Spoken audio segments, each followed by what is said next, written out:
রয়ে গেল বিদ্যাপতির বাড়িতে চাকর থাকবে, হরি বল বাবা।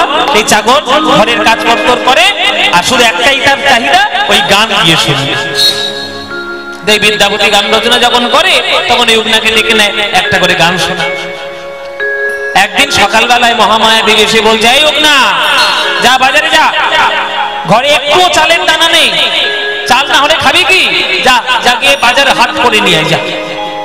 তখন বিদ্যাপতি বলছে, এই উগনা চল, আমিও তোর সঙ্গে যাই, হ্যাঁ আমি গিয়ে হাট বাজারটা করে নিয়ে আসি। এই বলে বাজারের ব্যাগ নিয়ে বাবা, বাজারের থলি নিয়ে বিদ্যাপতি আর উগনা হাটে চলেছেন বাজার করার জন্য। আগে যেমন হাট হতো না, এখন জানি না কোথাও হয় কিনা, হয় এখনো কোথাও কোথাও হয় হাট। একটা জায়গায় এসে সব দোকানদাররা মিলে হাট দেবে, সেইখান থেকে লোকে কেনাকাটা করে বাড়ি যায়। এই কনসেপ্টটা এখনো আছে। তবে চলেছে হাট করার জন্য। আর এই যে ধীরে ধীরে ধীরে গরম পড়ছে, উত্তপ্ত জগৎ, তো সেই রাস্তা দিয়ে হেঁটে হেঁটে যাচ্ছে বাবা। আর বিদ্যাপতি তৃষ্ণায় কাতর হয়ে ওই বট গাছের তলায় একটা বসে পড়েছে। একটা বট গাছের তলায় গিয়ে বসে বলছে, ওরে না আর পাচ্ছি না বাবা, এই গরম, এই এত সকাল সকাল না বেরোলে হয়, এই এত দুপুরে বেরিয়েছি, গলাটা একবার শুকিয়ে কাঠ হয়ে যাচ্ছে। আচ্ছা এখন যাবো না, এই বট গাছের তলায় বসে একটু বিশ্রাম করি, তারপরে একটু পরে গিয়ে বাজার ঘাট করবো। ঠিক আছে তাই করুন।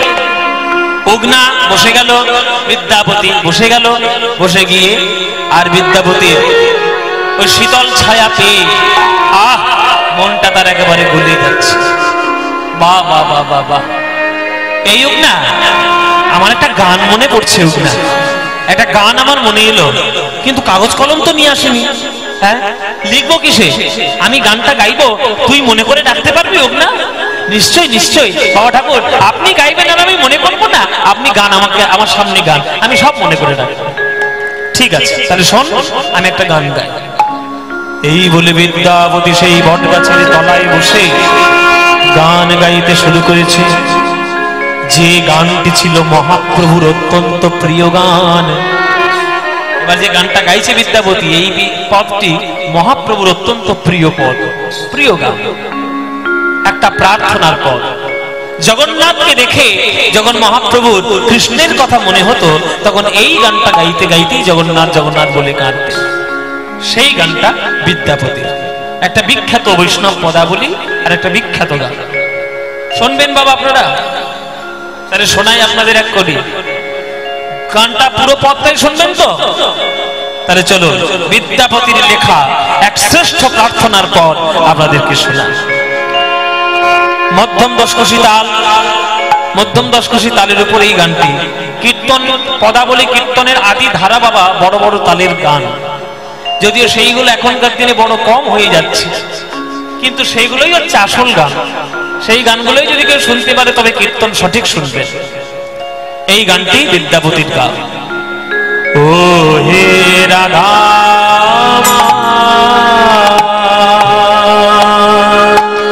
ও মাধব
মাধব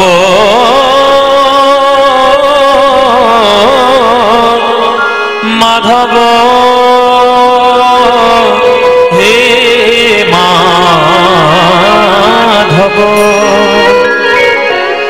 দে তুলসী তিল আমি দেহ মন সমর কল দয়া জনি ছোড়ো বিময় হে মাধব ওগো আমায় দয়া ছেড়ো না হে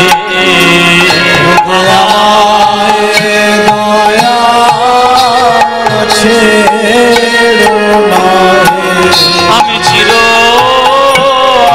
অপরাধী বলে ওগো আমায় দয়া ছেড়ো না হে। আজ আপনারা এখানে যারা গান শুনছেন আপনাদের মধ্যে থেকে কেউ বলুন হাত তুলে যে ভগবানকে আপনি কি দিয়েছেন?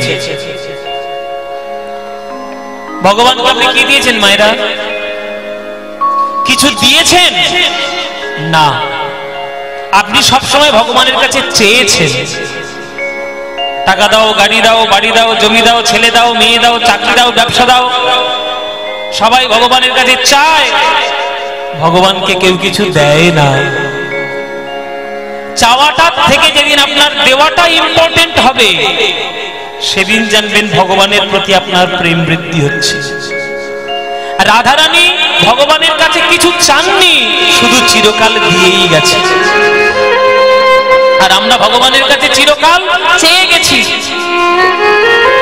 তাই ভক্ত বলছে ওগো প্রভু আমি যে তোমার চরণে দেব, নিজের বলতে কিছু নাই, দেহ মন প্রাণ তোমার চরণে দিতে চাই, এই ছাড়া আমার কাছে কিছু নাই। ভগবান বলছে তুই আমাকে ডাকছিস, আমাকে দিবি, আমার কাছ থেকে চাইবি, তুই কি পুণ্য অর্জন করেছিস যে তুই আমাকে ডাকছিস? আমাকে দর্শন করার মতো পুণ্য তোর জীবনে আছে? ভক্ত বলছে না প্রভু নেই, জীবনে পুণ্য তো নেই, বরং এত পাপ রয়েছে যে সেই পাপের কথা আমি তোমায় বলতে পারবো না প্রভু।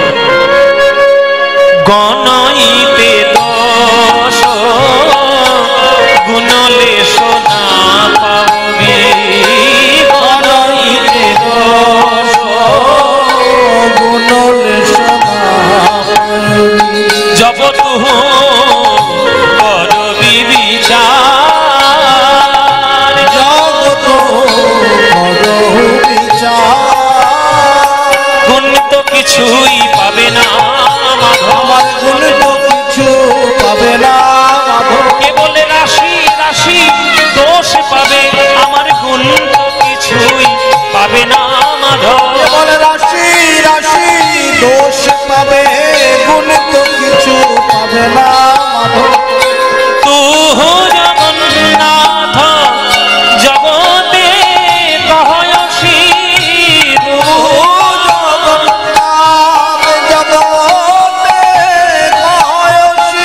জগবাহির নহময়ী ছাড়,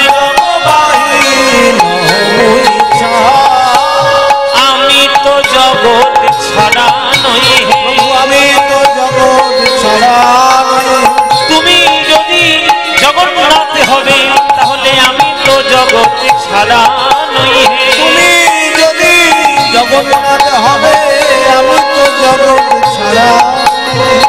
ও মায়েরা, একটা চায়ের কাপে যতটুকু চা ঢালা সম্ভব তার থেকে যদি বেশি চা ঢালা হয় কি হবে? উপচে পড়ে যাবে। তাহলে আমার হৃদয়টা হচ্ছে কাপের মতো, পাপটা হলো চায়ের মতো। আমার হৃদয় রূপ কাপে যতটুকু পাপ ধরার ক্ষমতা ততটুকু তো করেইছি, এত পাপ বেশি করেছি যে হৃদয় জায়গা নেই, উপচে উপচে এবার পাপটা পড়ে যাচ্ছে। ভগবান বলছে তাহলে তুই পাপও করেছিস, আবার আমাকেও ডাকছিস, আবার আমার উপর ফলাও করছিস যে আমি তোকে কৃপা করতে বাধ্য। তুই মানুষ হয়ে জন্ম নিয়েছিস বলে এত তর্ক করছিস, এই অপরাধে আমি যদি আগামী জন্মে তোকে মানুষ করে আর জন্ম না দিই, তখন তুই তোর মনের কথা কি করে জানাবি? তখন ভক্ত বলছে, প্রভু গো, আগের জন্মে যদি মানুষ করে জন্ম না দাও, তাহলে আগের জন্মের কথা আমি এই জন্মে বলে গেলাম। কি এ মানুষ পশু পাখি কি জন্ম নিয়ে, কি এ মানুষ পশু পাখি কি জন্ম নিয়ে, অথবা কীট পতঙ্গে, অথবা কীট পতঙ্গে আমার কর্ম বিপাকে গতাগতি পুনঃ পুনঃ, কর্ম বিপাকে গতাগতি পুনঃ পুনঃ, যেন মতির তুয়া পর সঙ্গে, ওই মতির তুয়া পর সঙ্গে। হে গোবিন্দ, যদি আগামী জন্মে গাছপালা রূপে আমায় জন্ম দাও, তাহলে দয়া করে আমায় তুলসী বৃক্ষ রূপে জন্ম দিও। তুলসীর পাতা দিয়ে তোমার সেবা করব, মঞ্জরি দিয়ে প্রসাদ হব, আর তুলসীর কাষ্ঠ হয়ে ভক্তদের গলায় তুলসীর মালা হয়ে আমি জন্ম নেব।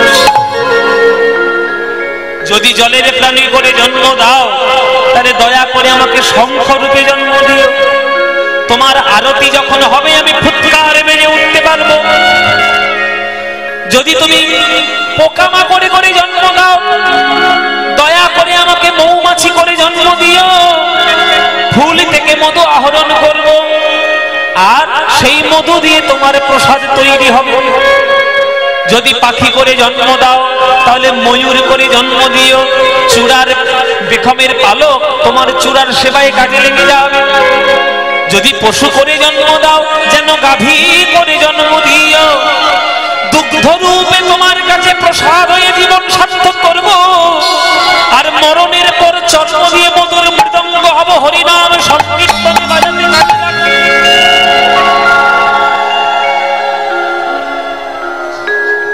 তাহলে যে রূপে আমি জন্ম নিই না কেন, যেন তোমার পদে মতি থাকে, তোমার পদে মতি থাকে, যেন তোমার পদে মতি থাকে, প্রভু তোমার পদে মতি থাকে। যে রূপেই জন্ম নিই না কেন, যেন তোমার পদে মতি থাকে। যে রূপেই জন্ম নিই না কেন, তোমার পদে মতি থাকে। যে রূপেই জন্ম নিই না কেন, যেন হরি হরি বলতে পারি। যে রূপে জন্ম নিই না কেন, হরি সেবা করতে পারি। যে রূপেই জন্ম নিই না কেন, হরি সেবা করতে পারি। যে রূপেই জন্ম নিই না কেন, মতির তুয়া পর সঙ্গে। ধনয়ে বিদ্যাপতি অতিশয় কাতর, ধনয়ে বিদ্যাপতি অতিশয় কাতর, ধনয়ে বিদ্যাপতি অতিশয় কাতর, ধনয়ে বিদ্যাপতি অতিশয় কাতর। তরইতে ইহ ভব সিন্ধু, তরইতে ইহ ভব সিন্ধু। তুয়া পদ পল্লব করুণা অবলম্বন, তুয়া পদ পল্লব করুণা অবলম্বন, তুয়া পদ পল্লব করুণা অবলম্বন, তুয়া পদ পল্লব করুণা অবলম্বন। দিল আগ দেহ দিন বন্ধু, দিল আগ দেহ দিন বন্ধু। আমায় দান করো হে দান, এক বিন্দু কৃপা দান করো হে, এক বিন্দু কৃপা দান করো। না না ফুরাবে না হে, ফুরাবে না হে, এক বিন্দু দানে সিন্ধু ফুরাবে না হে, এক বিন্দু দানে সিন্ধু ফুরাবে না। এক বিন্দু দানে সিন্ধু হে কৃষ্ণ করুণা সিন্ধু, এক বিন্দু দানে সিন্ধু হে কৃষ্ণ করুণা সিন্ধু, এক বিন্দু দানে সিন্ধু হে কৃষ্ণ করুণা সিন্ধু, এক বিন্দু দানে সিন্ধু হে কৃষ্ণ করুণা সিন্ধু, এক বিন্দু দানে সিন্ধু হে কৃষ্ণ করুণা সিন্ধু, এক বিন্দু দানে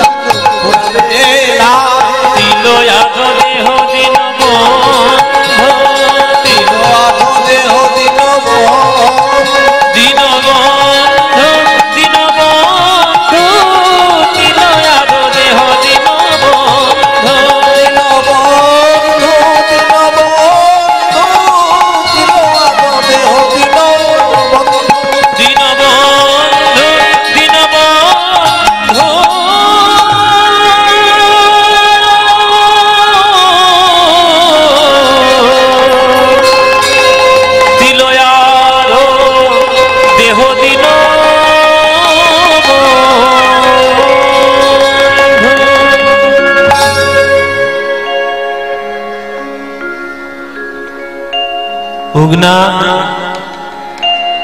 উগনা, এই উগনা, কে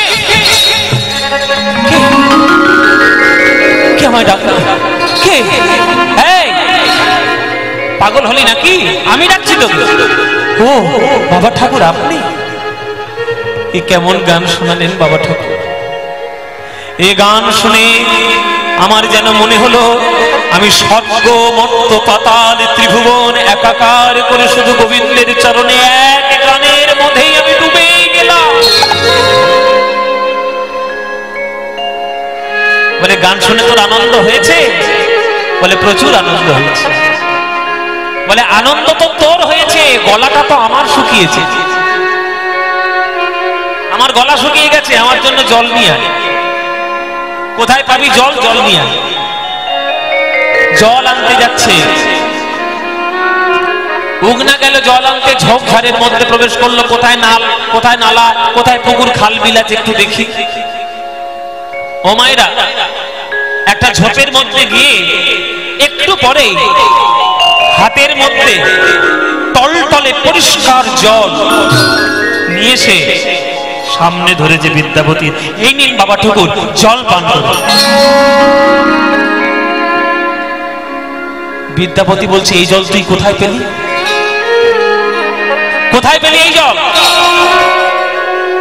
আমি এই অঞ্চলেরই বাসিন্দা। কোথায় খাল আছে, নালা আছে, পুকুর আছে, নদী আছে, আমি সব জানা আছে। কোথায় প্রবেশ করলি আর কোথাকার কি জল নিয়ে তুই আমার কাছে হাজির করলি? আমি তো তোর হাত থেকে এই জল পান করব না, এই জল আমি পান করব না। কেননা তুই কি জাত সেটাই আমি জানি না। আগেকার দিনে এই বিচারগুলো ছিল বাবা। আমি তোর হাত থেকে জল পান করবো না। এই জলটা কোত্থেকে তুই এনেছিস সেটা আমি আগে শুনবো, তারপরে জল পান করবো। তখন এই উগনা বলছে, বাবা ঠাকুর তুমি সন্দেহ করো না, এই যে জল আমি তোমার জন্য নিয়ে এসেছি এ তো যা তা জল নয়, তুমি নির্দ্বিধায় পান করতে পারো, তোমার কোনো অসুবিধা হবে না। এই জল আমি যেখান সেখান থেকে আনি না, এই জলে আমি মাথা হতে এনেছি। জল মাথা হতে মাথা হতে এনেছি, জল মাথা হতে এনেছি। এই যে শুদ্ধ গঙ্গা জল আমি মাথা হতে এনেছি।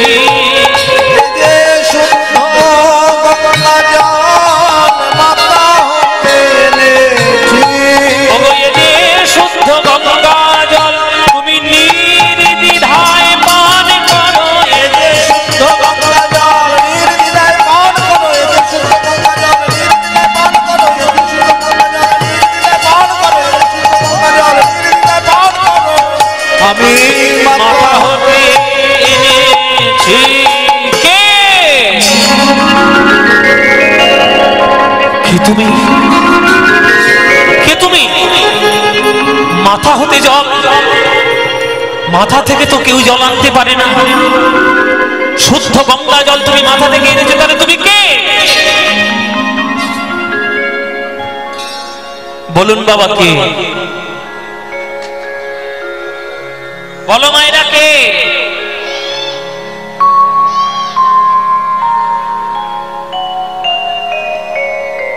উগনা বলছে, বিদ্যাপতি তোমার পদাবলিতে আমি সন্তুষ্ট হয়ে তোমার বাড়িতে এসেছিলাম রাধা গোবিন্দের গান শুনবো বলে। এতদিন তোমার বাড়িতে চাকর রূপে ছিলাম, আজ দেখো আমার রূপ দেখো। মায়েরা, সেই উগনার ভেতর থেকে রূপ প্রকাশ হচ্ছে। মায়েরা উলুধ্বনি দিন। তবে উগনা দেখাইল আপন স্বরূপ, তবে উগনা দেখাইল আপন স্বরূপ। আজ দেবাদি দেবে মহাদেব হয় অনুরূপ।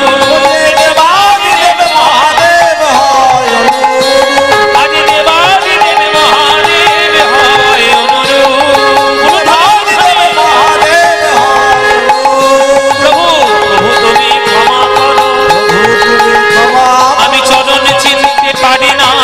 প্রভু তুমি ক্ষমা করো। চিনতে পারি নাই প্রভু তুমি ক্ষমা করো। আমি চরণ চিনতে পারি নাই, ওই অপরাধী হলাম, চরণ চিনতে পারি নাই, অপরাধী হলাম।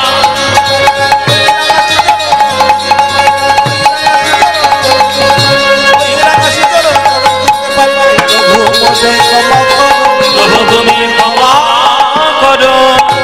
যেই উগনার ভেতর থেকে দেবাদিদেব মহাদেব ত্রিশূল ধারে পিনাকে পানি, ওই অভয় মুদ্রা দিয়ে যখন শিব ঠাকুর এইভাবে নটরাজ মূর্তিতে দাঁড়িয়েছেন, আশা রেখে বলল বিদ্যাপতি প্রভুর চরণে, প্রভু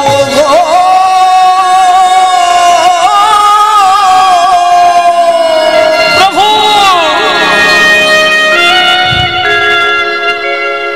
আমি কি অপরাধ করেছি প্রভু?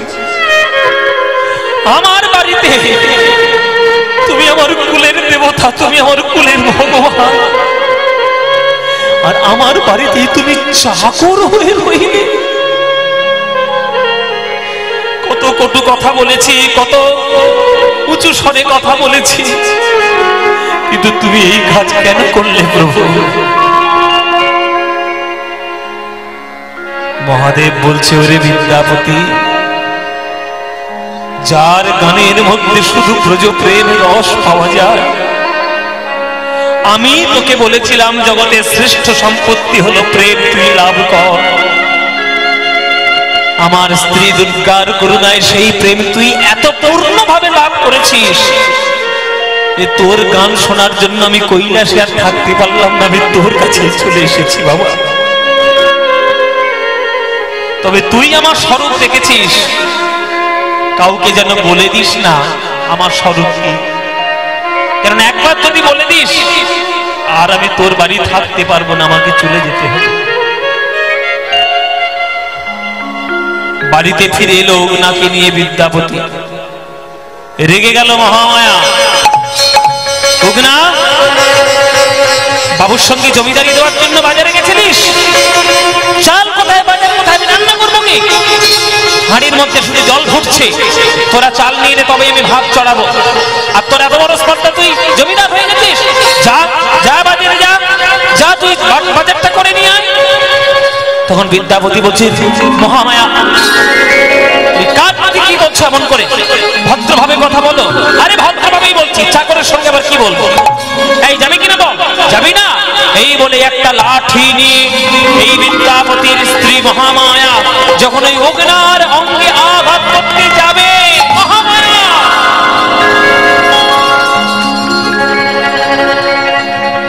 কি করছো, কি করছো তুমি? যার অঙ্গে আঘাত করতে যাচ্ছ লাঠি নিয়ে, জানোই নাকি রোজ সকালে যে মন্দিরের মধ্যে যার মাথায় ফুল দাও, বেল পাতা দাও, গঙ্গা জল দাও, দুধ দাও, সেই দেবাদিদেব মহাদেব আমাদের বাড়িতে চাকর হয়েছে না প্রভু? প্রভু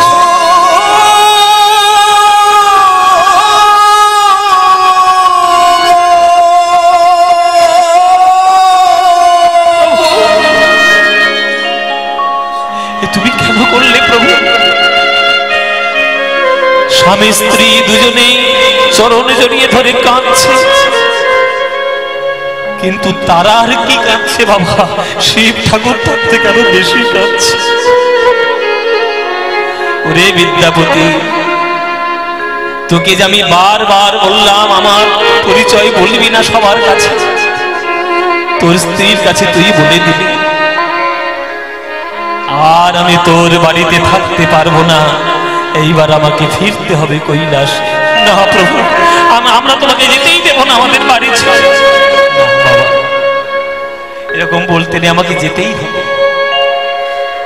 তবে রোজ আমি তোর কাছে গান শুনবো, এই কথাটাও তোকে আমি দিয়ে গেলাম।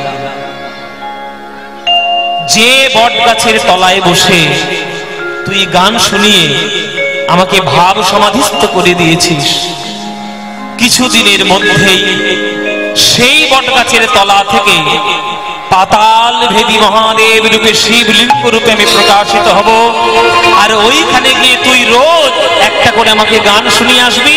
ওইখান থেকেই আমি কৈলাসে তোর গান শুনে আমি ব্রজ প্রেমে, রাধা গোবিন্দর প্রেমে আমি সিদ্ধ হব বাবা। হরি বল বাবা। কিছুদিনের মধ্যেই সেই বট গাছের তলা থেকে পাতাল ভেদী মহাদেব উদিত হলেন। সেই পাতাল ভেদী মহাদেব উদিত হওয়ার পর সেইখানে প্রত্যেক দিন গিয়ে একটি করে গান বিদ্যাপতি শুনিয়ে আসতেন। সেই বিদ্যাপতি বিশ্ব ব্রহ্মাণ্ড যতদিন থাকবে ততদিন তার নাম নিয়ে লোকে প্রণাম করবে, কেননা বিদ্যাপতির মতো শ্রেষ্ঠ কবি আজ পর্যন্ত জগতে জন্মগ্রহণ করেনি। সেই বিদ্যাপতির সমাধিস্থল হচ্ছে সমস্তিপুর বলে একটা জায়গা, সেটাও বিহারের মধ্যেই, নেপাল বিহার বর্ডারের কাছাকাছি। আপনারা অনেক জায়গায় গিয়েছেন, অনেক কিছু শুনেছেন, অনেক নৃত্য দেখেছেন। আপনারা যদি কখনো পয়সা খরচা করে যদি আপনারা মিথিলায় গিয়ে বিদ্যাপতির ওই জন্মস্থান, সেই লীলাস্থান দেখে আসতে পারেন, তাহলে আপনাদেরও জীবন ধন্য হবে বাবা। এখনো পর্যন্ত সেই বিদ্যাপতির জন্মভূমিতে শাস্ত্র পাঠ হয়, মন্দির রয়েছে, আর যা যা পদাবলী তিনি লিখেছেন সেই সব পদাবলীগুলো পাথরে খোদাই করে লিখে এখনো সেই মন্দিরের গায়ের মধ্যে লেখা রয়েছে।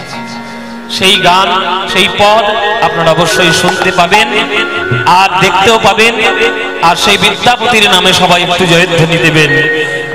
শ্রেষ্ঠ কবি পদকর্তা বিদ্যাপতি।